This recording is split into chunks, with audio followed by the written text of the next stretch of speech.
You've heard the stories, right? About the good old days when our money was real, backed by solid gold. A time of financial certainty that we've supposedly lost. It's a really powerful idea, but what if the whole thing is basically a lie? What if that golden age we all get so nostalgic about was actually a deeply flawed system? A system designed from the very beginning with a fatal contradiction that made its collapse not just possible, but absolutely inevitable. Well, that's exactly what we're going to break down. So to really understand the money that's in your wallet right now, we first have to peel back the layers of the system that came before it. A system that was literally born from the ashes of global war and total economic chaos. The Bretton Woods Agreement. Okay, so picture this. The decades leading up to 1944 were an absolute financial train wreck. During World War I, countries just hit pause on the gold standard so they could print a ton of money for the war. Then, in the 20s, they tried to put it all back together, but it failed spectacularly. Then came the Great Depression, made way worse by these crazy trade wars that literally wiped out 2/3 of global trade.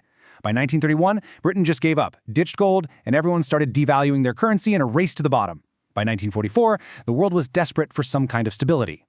Now, in the middle of all this chaos, one country came out on top as the undisputed financial superpower. As Europe was tearing itself apart, all the smart money, and I mean literally tons of gold, fled to the safety of the United States.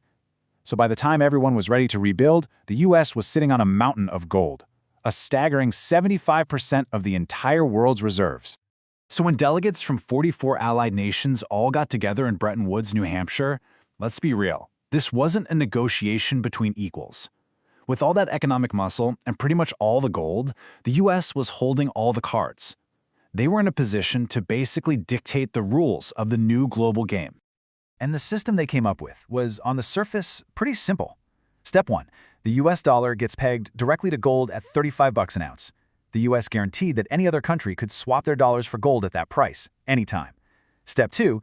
Every other country then pegged their currency to the US dollar. And Step 3. They created a couple of global cops, the IMF and the World Bank, to make sure everyone followed the rules. And just like that, boom, the US dollar became the center of the entire economic universe. Now, it seemed brilliant, right? A system designed for ultimate stability. But here's the thing. Even with all those smart people in the room, they built in a critical design flaw. An inescapable contradiction that meant the whole thing was doomed from the very moment it started. This fatal flaw later got a name, the Triffin dilemma. It's named after the economist who saw this whole mess coming decades before it all fell apart. And it basically describes the impossible situation a country gets into when its money is also the world's money. Let's use an analogy to make this crystal clear. Imagine the global economy is one giant casino. The United States is the owner of the casino, and US dollars are the chips you play with. And the casino's big promise is that every single chip is backed by solid gold in the vault. Okay, so here's the casino's problem. For the game to get bigger, for the world economy to grow, the casino has to put more and more chips out on the tables. But the amount of gold in the vault? That's not growing. Sooner or later, the players look at the mountains of chips being passed around and realize, wait a minute, there is no way there's enough gold in that vault to cover all of these. And that's the moment that trust just shatters. Or think of it as a financial Jenga tower. The US had what people called an exorbitant privilege. It could just print dollars out of thin air to pay for stuff like the Vietnam War or social programs at home.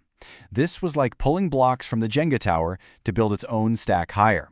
But every single block it pulled out made the entire structure weaker and way more wobbly for everyone else in the game. And believe me, this wasn't just some abstract theory in an economics textbook. The Triffin dilemma played out in the real world, and it created all these tensions that would eventually just tear the whole system apart. You can literally see the consequences right here. The US gold reserves were just plummeting, while the number of dollars held by other countries was skyrocketing. Now, countries like France, they saw the writing on the wall. They started showing up at the casino's cash-out window, trading in their dollar chips for real physical gold. And that vault started to empty out fast. This all came to a head in 1971, when European leaders complained to the U.S. Treasury Secretary, John Connally, about all the instability the U.S. was causing.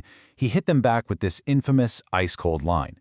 It was basically a blunt admission that the U.S. was going to do what was best for the U.S., and the rest of the world could just, well, deal with it. And just a few months later, that's exactly what happened.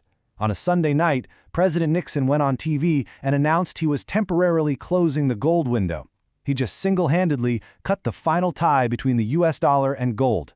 The casino owner announced the chips were no longer redeemable. And just like that, overnight, the entire system was dead.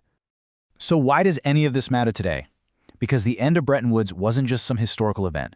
It was the birth of the financial system we are all living in right this second. A world of fiat currency. That's money backed by nothing but faith in the government that issues it. I mean, this was a massive shift. We went from a world of fixed exchange rates, where the dollar was supposed to be as good as gold, to our current world of floating currencies backed only by the full faith and credit of the government. We basically traded a system designed for stability, even if it was flawed, for a system designed for flexibility. And that really leaves us with a provocative final thought, doesn't it? If the golden age of money that so many people look back on with nostalgia was actually a trap, an unstable system that was doomed to fail from the very start, what kind of questions should we be asking about the system we have today? A system with no anchor at all. If you want to go even deeper on this, you can find the original source for this analysis linked right there in the description. This whole explainer was inspired by the podcast What Bitcoin Taught Me. So if you enjoyed it, please do us a favor and follow, like, and share. You can find us on Twitter, /X, Nostra, Blue Sky, Threads, Instagram, Facebook, LinkedIn, Spotify, YouTube, and now even on TikTok.